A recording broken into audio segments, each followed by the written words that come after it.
third round, pick 85. Cleveland Browns are on the clock, and they walk up and they select offensive guard Zak Zinter from Michigan. Boo, boo. No, I'm just messing.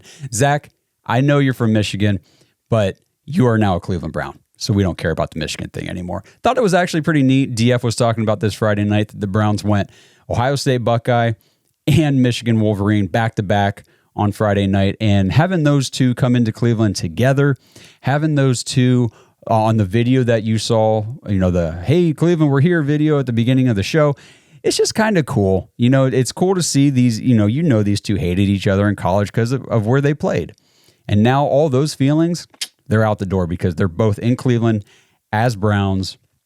And I just think it's a really cool thing.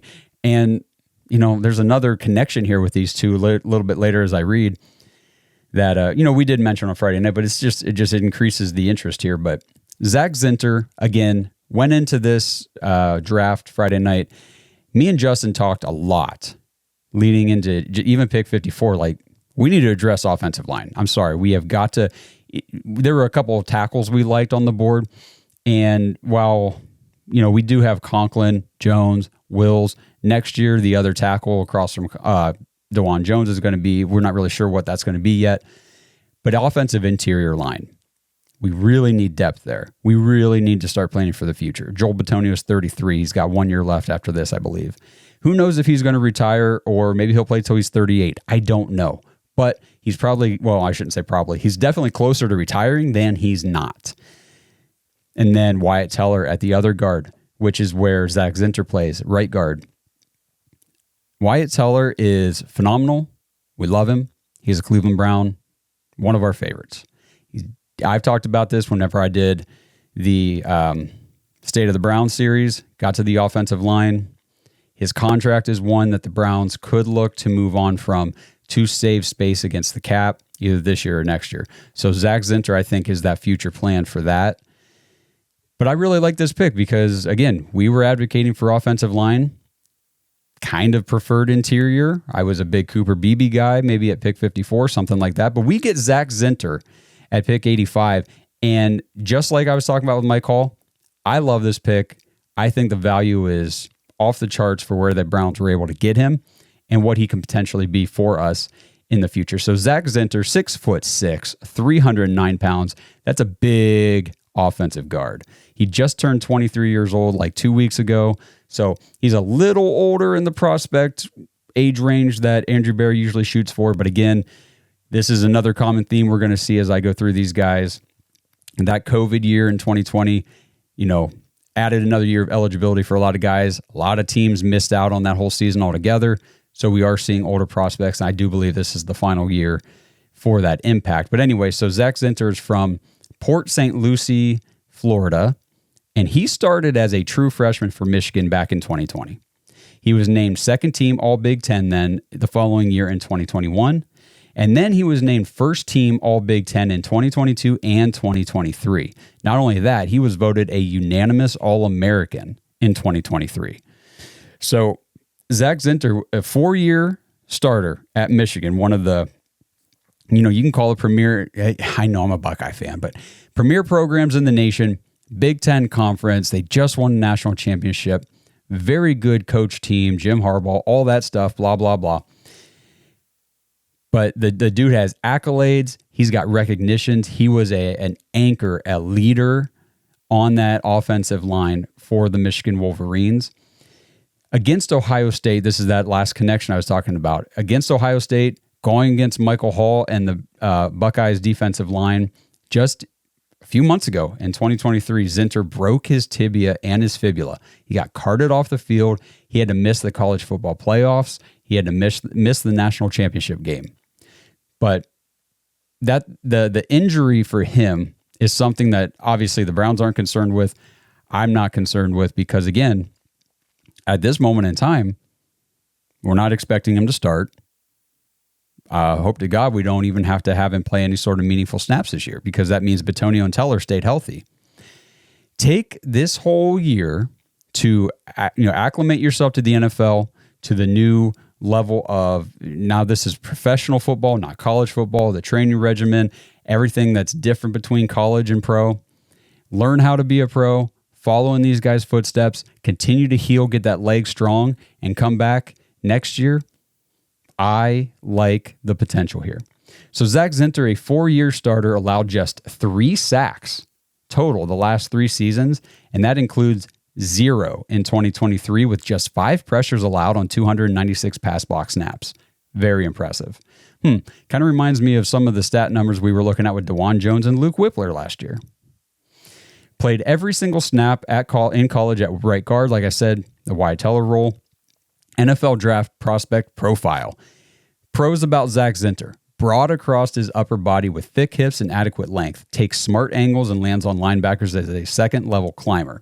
Diligent finding positioning and feet before striking for improved balance. Stays secure into the block with strong hands and driven feet. Able to hold his ground against bull rushers. Does a nice job of resetting hands to maintain positioning when mirroring. Weaknesses. Coming back from broken tibia and fibula suffered in late November. Already mentioned that. 2 gappers can punch and separate from him. Average momentum into drive blocks off the snap. Below average short area quickness and pass protection. Could have trouble making successful recoveries when beaten. I think it's important to remind everybody that, well, like I said before, yes, pros and cons with every prospect, but you got a guy like this in the 3rd round. I don't understand. I do see some of this online, maybe not a ton, but why are we taking, backup offensive guard? This isn't backup offensive guard. This is future starter.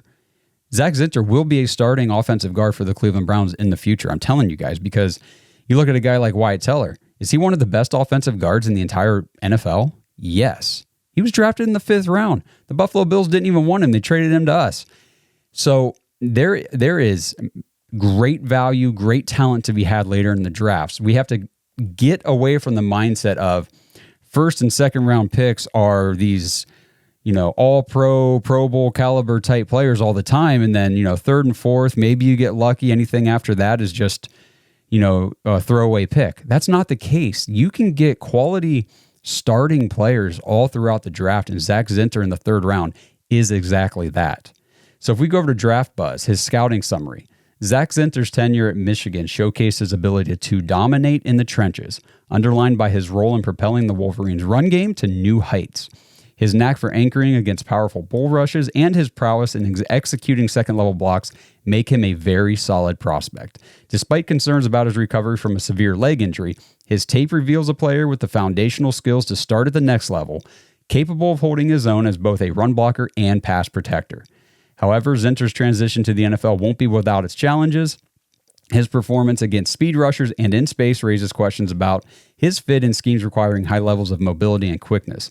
These limitations, coupled with the recent injury setback, could impact his draft stock and early career development. Teams will weigh these factors against his proven track record of reliability, leadership, and technical proficiency. Zinter's ability to adapt to the faster pace and complex defensive schemes of the NFL will be critical in determining his success and longevity in the league. We talked about this Friday night. I think Zak Zinter probably would have been a surefire 2nd round pick had it not been for the injury. Really, really do. 1st round, probably not. I don't think a whole lot of guards were really bouncing off the board. It was more tackles in the 1st round. 2nd round, yes. Late 3rd round where the Browns got him, I don't think that would have been possible without the injury. So the Browns take advantage of a situation to bring a guy in and give him the opportunity to continue to heal and recover from that injury while he's learning all the things that this profile just talked about.